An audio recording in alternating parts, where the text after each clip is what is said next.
tuloy-tuloy ang dating ng mga deboto nga sa Minor Basilica or Minor Basilica and National Shrine of Jesus Nazareno o mas kilala bilang Quiapo Church. Para sa update magbabalita live si Mobile Journal, Julie Baiza. Julie, kumusta ang sitwasyon dyan?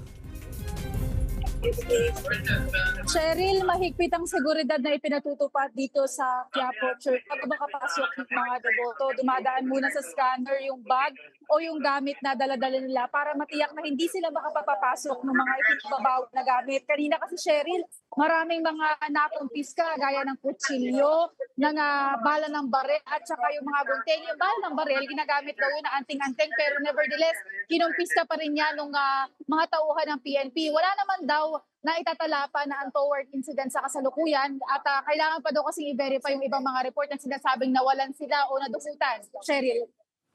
May mga activities ba ang inaasahan habang inaabangan ang andas?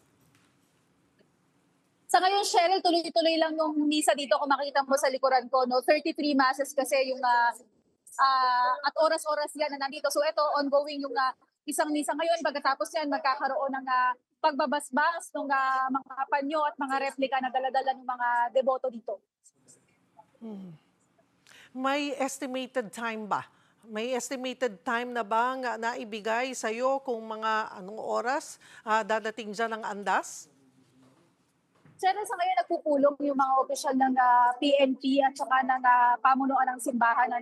Hindi sila makapagbigay pa daw ng estimated time kung magiging mabilis ba gaya nung nakarang taon o magiging mas matagal. Kasi depende daw talaga yan sa magiging galaw ng andas, kung may mga haharang, kung mayroon daw mga magiging matigas nga ang ulo. No? Although kanina sinasabi nila, umaasa na mas mabilis kasi binago daw yung disenyo ng andas para una gawing mas matay yung mga gulong niyan, binago. Tapos hindi rin basta-basta mga akyatan. So umaasa sila na magiging mas mabilis. Pero kasi nga, sa ngayon depende pa rin sa galaw. Yun pa rin yung sinasagot sa atin ng PNP.